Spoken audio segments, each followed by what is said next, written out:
సంపద సృష్టించాలి. ఆ సంపద సృష్టించడం ఎంత ముఖ్యమో పేదరిక నిర్మూలన కూడా అంతే ముఖ్యం.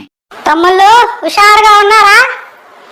పొద్దున్నే లేచి 4 గంటలకి నిద్రలేయంగానే నాన్న 4 కదా అయ్యింది, కొంచెం కొనుక్కొని వెళ్ళొచ్చు కదా అంటే, నీలాగుంటే మీ తాత దగ్గర నుంచి ఈ పార్టీకి సీఎం అయ్యేవాడినారా అని చెప్పి పొద్దున్నే లేచి స్నానాలు చేసి మెట్లు దిగి వస్తుంటే అయ్యగారు టిఫిన్ రెడీ అన్నాడు. ఆంధ్ర అప్పుల్లో ఉంటే ఆకల్లో ఉంటే నన్ను టిఫిన్ చేయమంటావా అని చెప్పి కోప్పడి, సరేలే 2 ఆమ్లెట్లు వేసుకురా తినేసి వస్తాను అన్నాడు. నిరంతరం ఆంధ్రప్రదేశ్ కోసం పొద్దున్న లేచి నుంచి రాత్రి పడుకునేదాకా పోరాడేవాడు. రోజుకి 32 గంటలు పనిచేస్తాడు. అదేంట్రా మీరు రోజుకి 32 గంటలు అంటున్నారు, రోజుకు ఉండేది 24. ఇతను విజన్తో పక్క రోజు కూడా ఈ రోజు కలుపుకొని పని పడతాడు. నిజాయితీకి నిలువెత్తు మన చంద్రబాబు నాయుడు.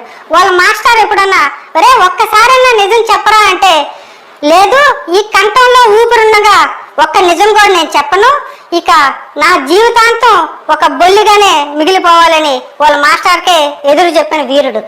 నిజాయితీకి పసుపు పాయింట్ చొక్కా వేస్తే ఇలాగే ఉంటుంది. పాపం ఇలాంటి పెద్ద 7 పదుల వయసు, రేపో మాపో 8 పదులు వస్తుంది. ఆంధ్ర కోసం నోరు తెరిచి ఒక మాట అడిగాడు. అదేంటంటే సంపద సృష్టి. పాపం పెద్ద నోరు తెరిచి అడిగాడే, కనీసం ఒక్కడైనా ఆయనకి గౌరవించి ఒక్క సలహాన్న ఇచ్చాడంట. నేను సరే 10th ఫెయిల్, మీరేమరా ఒక తెలుగు కమ్యూనిటీ బిల్డ్ చేస్తానే ఒక కులాన్ని London, America, Russia, Ukraine, Saudi, Germany, Poland, ఆఖరికి పాకిస్తాన్ లో కూడా తెలుగు కమ్యూనిటీ బిల్డ్ చేస్తానే ఒక కులాన్ని పెంచిన పిచ్చోడ్రా పాపం ఇతనికి హెరిటేజ్ పాలు కోసం మిమ్మల్ని చదివించాడ్రా. అయినా మీకు ఆ మాత్రం కూడా కొంచెమైనా విశ్వాసం ఉంటే ఇతనికి సంపద సృష్టికి ఒక ఐడియా అన్న ఇయ్యారు కదరా మీరు. నాకు నిన్ను చూస్తే డౌట్ వేస్తుంది లోకేష్ అన్న. మా నాన్న కూడా నేను ఇంటర్ అయినప్పుడు, రే నా పరువు తీయడానికే పుట్టావురా నువ్వు ఇక్కడ ఉండబాకు, అందరికి పాస్ అయ్యానని చెప్పేసి నన్ను చెన్నైకి పంపించేసినట్టు, నిన్ను మీ నాన్న నన్ను స్టాన్ఫోర్డ్ యూనివర్సిటీకి పంపించినట్టు మాకు డౌట్. లేకుంటే అంత పెద్ద సంపద సృష్టి కోసం ఒక ఐడియా ఇస్తే స్టాన్ఫోర్డ్లో చదివావు, ఆ మాత్రం ఐడియా లేవా? రేపో మాపో కాబోయే సీఎం అని నీ కుల బ్యాచ్తో చెప్పించుకుంటున్నావు, ఆ మాత్రం ఒక ఐడియా ఇలేవా? ఎట్లాగా? నాకు తెలిసి నువ్వు దీన్ని నిరూపించుకోవాల్సి వస్తుంది. నువ్వు స్టాన్ఫోర్డ్ యూనివర్సిటీలో చదివావా లేదా అక్కడుండి జలసాలు చేసావా నాలాగా నువ్వు ఖచ్చితంగా చెప్పాలి.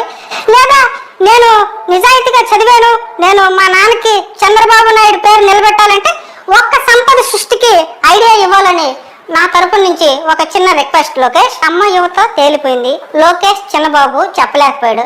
నీకేమైంది బాలయ్య? మీ బావ సంపద సృష్టికి ఐడియా అడిగితే చెప్పచ్చు కదా, డైలాగులు మాత్రం చెప్తావు కదా. దబిడి దిబిడే, చరిత్ర రాయాలన్నా మేమే, తిరగ రాయాలన్నా మేమే, మా బ్లడ్ వేరు, మా నాన్న యుగ పురుషుడు అని చెప్పుకొని తిరుగుతావు కదా. ఒక్క డైలాగ్, ఒక్క సంపద సృష్టికి ఐడియా చెప్పచ్చు కదా. తైక్కమంటే దబిడి దిబిడి అవి కాకుండా ప్రజల కోసం ఒక్కసారి ఆలోచించి బాలయ్య. చిన్నబాబు లోకేష్ అయితే చెప్పలేకపోయాడు, పోనీ బాలయ్య చెప్తాడు అనుకున్నాం, బాలయ్య కూడా చెప్పలేకపోయాడు. నీకేమైంది పవన్ కళ్యాణ్? 2 లక్షల పుస్తకాలు చదివావు కదా, ఒక్క సంపద సృష్టికి మీ తండ్రి సమానులైన చంద్రబాబు అడిగితే కనీసం ఆయనకు ఒక ఐడియా చెప్పలేవా? పోనీ నువ్వు ఐడియా చెప్తే ఆయన మళ్ళీ ఇంకా నీకు సీఎం సీట్ ఈడు అనుకుంటున్నావా? అందుకని పవన్ కళ్యాణ్ నువ్వు ఇట్టు బిహేవ్ చేస్తున్నావు. లేదా నీ ప్రతాపం అంతా జగన్ అధికారంలో ఉన్నప్పుడు వచ్చి బూతులు తిట్టి జగన్ నా కొడకల్లారా దీనికైనా నీ పని?